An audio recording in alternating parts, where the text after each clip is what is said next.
पहली बार आपके दयारे मोहब्बत में हाजिर हुआ हूँ। यहाँ मौजूद हमारे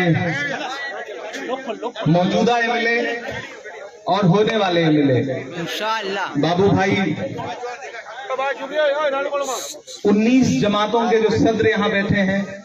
क्योंकि मुझे बहुत जल्दी निकलना है, मैं एक एक करके सबका नाम न लेकर के सीधे ये कह रहा हूँ कि ये तमाम जो मोतबर शख्सियतें हमारे बीच में बैठी हैं, मैं उनका खैरमकदम करता हूँ, उनका इस्तकबाल करता हूँ। बड़ी तादाद में आप यहाँ इकट्ठा हैं, मेरे बुजुर्ग तमाम माएँ बहनें नौजवान साथी। मैंने बस मांगरोल के बारे में सुन रखा था, लेकिन आज हेलीपैड पे उतरने के बाद से यहाँ तक जो जज्बा देखा है, जो हौसला देखा है, मैं उसके लिए आपको सलाम करता हूँ। ये जज्बा बरकरार रहे, ये जज्बा ही सबसे बड़ी ताकत है, ये हौसला सबसे बड़ी ताकत है। आप यहाँ बड़ी तादाद में इकट्ठा है, बहुत ज्यादा गुफ्तगू नहीं करूंगा, बस आपसे 2-3 बातें कहने के लिए आया हूँ। तकरीबन 1000 किलोमीटर से ज्यादा मेरे भाई, ये मुल्क एक अजीब दौर से गुजर रहा है। गुजरात इलेक्शन के मुहाने पर है, आने वाले चंद दिन बाद आपको पोलिंग बूथ पर जाना है और गुजरात के मुस्तकबिल का फैसला करना है। मेरी नई नस्लों, मैं आपके जज्बे को सलाम करता हूँ। आप मुझे जितना जानते पहचानो, पिछले 3 साल पहले सियासत में इसलिए आया क्योंकि एक दिन जब राहुल गांधी जी से तो मुलाकात हुई तो उन्होंने एक ही बात कही कि इमरान, तुम जिन मुद्दों पर बात करते हो, जिन मसलों पर नज़्में कहते हो, अगर चाहते हो कि उन मसलों का हल निकले तो सियासत में आओ। सियासत में आना जरूरी है। और आज पिछले 3 साल से सियासत में हूँ और ये कांग्रेस पार्टी का जज्बा है और कांग्रेस पार्टी की फराख दिली है कि मुझ जैसे बेबाक इंसान को सीधे उन्होंने उठा करके देश की सबसे बड़ी पंचायत में, राज्यसभा में पिछले दिनों बैठाया, जहां मैं खड़ा होकर के आपके मुद्दों पर बोल रहा हूँ, सवाल उठा रहा हूँ, सवाल पूछूंगा। मैं यहाँ खड़ा होकर के बस आपसे इतना कहना चाहता हूँ, यहाँ तमाम बुजुर्ग ऐसे हैं जिनके लिए मैं बेटे की तरह हूँ, तमाम ऐसे नौजवान साथी हैं जिनके लिए बड़ा भाई हूँ, कुछ के लिए छोटे भाई की तरह हूँ, यहाँ बहनें हैं, माएँ हैं। मैं सबसे बस एक बात कहना चाहता हूँ कि हमारा जो दुश्मन है वो बहुत शातिर है, वो जो सियासी दुश्मन है वो बहुत शातिर है। वो जानता है कि अकेले जीत पाना बहुत मुश्किल है, क्योंकि पिछली बार सरकार बनते बनते रह गई थी कांग्रेस की गुजरात में। हालत यह हो गई थी कि मोदी जी को सी में अपना प्लेन उतारना पड़ा था, पानी में करतब दिखाने पड़े थे, तब गुजरात में सरकार बन पाई थी, और वो भी बहुत थोड़े अंतर से। तो उन्हें यह पता था कि इस बार गुजरात की आवाम परिवर्तन के मूड में है। पिछले 27 साल से यहाँ की आवाम बेहाल है, इनके झूठ का पर्दाफाश हो चुका है, इनके तमाम सियासी जुमले झूठे साबित हो चुके हैं, आवाम गुस्से में है।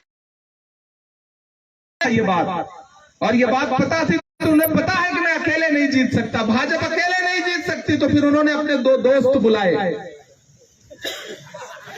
आप बहुत समझदार लोग हैं, मैं बिल्कुल नाम नहीं लूंगा, नहीं आप समझ जाएंगे कि मैं एक दिल्ली वाले की, और एक पार्लियामेंट का सेशन शुरू हो रहा है। मैं आपसे वादा कर रहा हूं कि वहां खड़ा होकर के नरेंद्र मोदी जी से सवाल पूछूंगा कि नरेंद्र मोदी जी, जिस देश में नारियों की पूजा होती थी वहां देवता निवास करते हैं, लेकिन आपके गुजरात में तो बला हो रही है और आप चुप हैं। मैं सवाल पूछूंगा, आपकी तरफ से सवाल पूछूंगा, लेकिन यहां खड़ा होकर के मांगरोल वालों आपसे दामन फैला के बस इतना कहने आया हूं कि ये लड़ाई बहुत बड़ी है। बाबू भाई को आपने 2 बार से मौका दिया है, ये आपकी छोटे मफाद के लिए किसी बड़े सौदा मत कर लीजिएगा, किसी बड़े मसले का सौदा मत कर लीजिएगा। ये जो लोग आए हैं वो जज्बाती बातें तो करेंगे, लेकिन इनका सच यही है कि सरे मिंबर वो ख्वाबों के महल तामीर करते हैं, इलाजे गम नहीं करते, फकत तकरीर करते हैं। मेरे भाई, उनका सच यही है। मैं देख के आया हूं उत्तर प्रदेश में, मैं देख के आया हूं बिहार में। अभी बिहार में एक बाई इलेक्शन हुआ, मीडिया को उठा के देख लीजिएगा, वहां पे आरजेडी, कांग्रेस और नीतीश कुमार के जो गठबंधन का प्रत्याशी था, वो जानते हो कितना वोट से हारा? 1700 वोट से। और एमआईएम के कैंडिडेट ने वोट कितना? 12,000। बस आपको समझना पड़ेगा, जज्बाती तकरीरें अपनी जगह है, और गुजरात इस बार बदलाव के मुहाने पर खड़ा है। गुजरात बदलने जा रहा है। ये TV, Bharatiya Janata party TV चैनलों में चुनाव जीत रही है, बस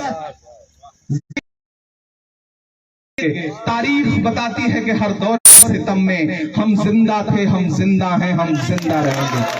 मेरा भाई, आपके इस हौसले को सलाम, लेकिन इस हौसले के साथ समझदारी से काम लेना है, क्योंकि समझदारी सियासत में बहुत जरूरी है। मुल्क में दो तरह की लड़ाई है, एक पता कर रहे हैं। मैं उनके साथ चल रहा हूं कन्याकुमारी से, इलेक्शन के लिए यात्रा छोड़ करके यहाँ पे आया हूं। मैंने शुरू में ही आपसे कहा ना कि मैं घर नहीं बैठा हूं, मैं चाहता हूं कि बुनियादी तब्दीली आए, तो मैं अपने पैर के छालों की परवाह किए बगैर उनके साथ चल रहा हूं, क्योंकि मेरा मकसद है मुल्क से नफरत खत्म हो। और यहाँ जो भाईचारा मैंने देखा है मांगरोल में, मैं उसके लिए सलाम करता हूं। ये बड़ा खूबसूरत शहर है, मैंने सुन रखा है। यहाँ से ट्रेन चलती है और भैंस से लड़ती है तो भैंस नहीं मरती, ट्रेन का इंजन टूट जाता है। यह है गुजरात का विकास का सच। यहाँ भाजपा की बचता है जिसकी आपस की रगड़ से चिंगारी पैदा होती है। इसे दिल में बिठा के रखिएगा कि जब जंगल में आग लगती है तो न तो वो बरगद बचता है जो हवा को आंधी में तब्दील करता है, और न वो बांस बचता है जलने से, जिसकी आपस की रगड़ से चिंगारी पैदा होती है। तो इस आपस की रगड़ से चिंगारी मत पैदा होने दीजिएगा, फूटिएगा मत, बिखरिएगा मत, सुनिए सबकी, लेकिन करिए आखिर में वही, क्योंकि मकसद बड़ा है, लड़ाई बड़ी है। जो सामने है उनके मंसूबे बहुत बुरे हैं, उनकी प्लानिंग बहुत लंबी है, और वो उस प्लानिंग में हमारे आपके अपनों का भी इस्तेमाल कर रहे हैं। लेकिन मुझे अफसोस है कि हमारे आपके अपने इस बात को समझ नहीं पा रहे। मैं तो उनसे भी कहना चाहता हूं कि इस बड़ी लड़ाई में सिर्फ और सिर्फ कांग्रेस लड़ सकती है भाजपा के सामने, और कोई नहीं लड़ सकती, क्योंकि कांग्रेस सबको लेकर के चलने वाली पार्टी है। कांग्रेस किसी एक धर्म, किसी एक जात, किसी एक मजहब की पार्टी नहीं है। यहाँ आपको हर इंसान मिलेगा, हर तरह के लोग मिलेंगे, मोहब्बत से साथ रहने वाले लोग मिलेंगे। तो आखिर में, क्योंकि मुझे निकलना है, अमरेली पहुंचना है, मेरी आपसे बस इतनी गुजारिश है मांगरोल वालों कि मेरे आने की लाज जरूर रखिएगा। पिछली बार आपने एक बड़े वोट से जिताया था, मैं चाहता हूं कि इस बार कम से कम उसके दुगने वोट से बाबू भाई को जिताइए, और मुझे पूरा यकीन है कि आप जिताएंगे, आप मेरे आने का भरम रखेंगे। मैं तो आपसे जाते जाते बस इतना कह रहा हूं कि मोहब्बत भाईचारे के दीवाने दिन ही लौटा दो। मोहब्बत भाईचारे के दीवाने दिन ही लौटा दो, वो सस्ती दाल सब्जी के सुहाने दिन ही लौटा दो। ये अच्छे दिन तो अंबानी अडानी को मुबारक हो, ये अच्छे दिन तो अंबानी अडानी को मुबारक हो। हमें ऐसा करो साहिब पुराने दिन ही लौटा दो, हमें ऐसा करो साहिब पुराने दिन ही लौटा। आसमां जलती जमीन पर नहीं आने वाला, आसमां जलती जमीन पर नहीं आने वाला, आसमां जल। मैं बाद में पहन लूंगा, वक्त बहुत कम है, मुझे सलाह लेने दीजिए। ये सुबह से इंतजार करें, मैं अभी एक पहनते हुए निकल जाऊंगा।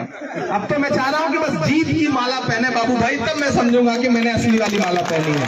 आसमां जलती जमीन पर नहीं आने वाला, अब कोई और पैगंबर नहीं आने वाला, अब कोई और पैगंबर नहीं आने वाला। अपने काबे की हिफाजत तुम्हें खुद करनी है, अपने काबे की हिफाजत तुम्हें खुद करनी है। फिर अबाबिलों का लश्कर नहीं आने वाला, आसमां जलती। और मेरी माओ बहनों, मैं आपसे भी खुसूसी तौर पे गुजारिश करता हूँ, इस बड़ी लड़ाई में आपको और आगे आना पड़ेगा, क्योंकि सबसे ज्यादा महंगाई की मार आप झेल रही हैं।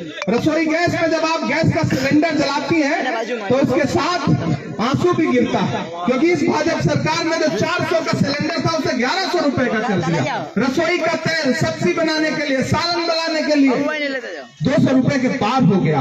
आटा, चावल, दूध, दही, पनीर, छाछ सब महंगा कर दिया। ये भगवान के नाम पर वोट मांगने वाले भाजपा के लोग भगवान श्री कृष्ण के सबसे जो पसंदीदा खाने वाली चीजें हैं ना, मक्खन, दूध, दही, उस पर भी जीएसटी लगा दी। ये भगवान को भी नहीं छोड़ रहे, इंसान को क्या छोड़ेंगे?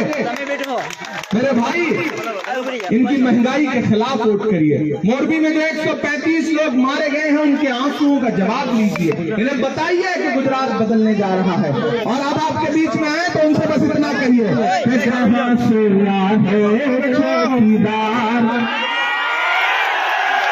कहाँ सोया है चौकीदार।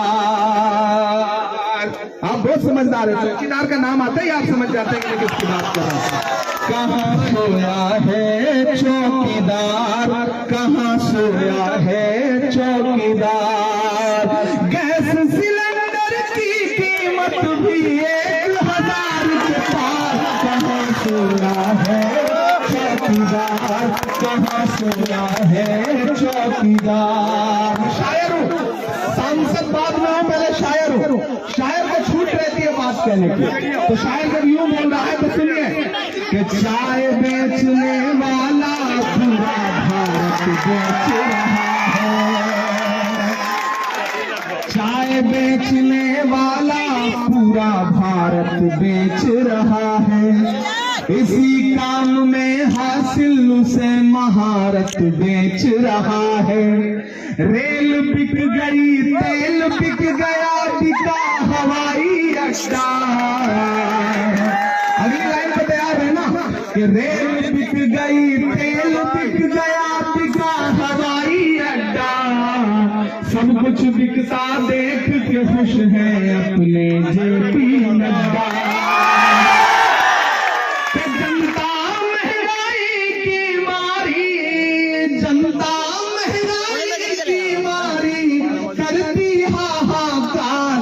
कहाँ सोया है चौकीदार।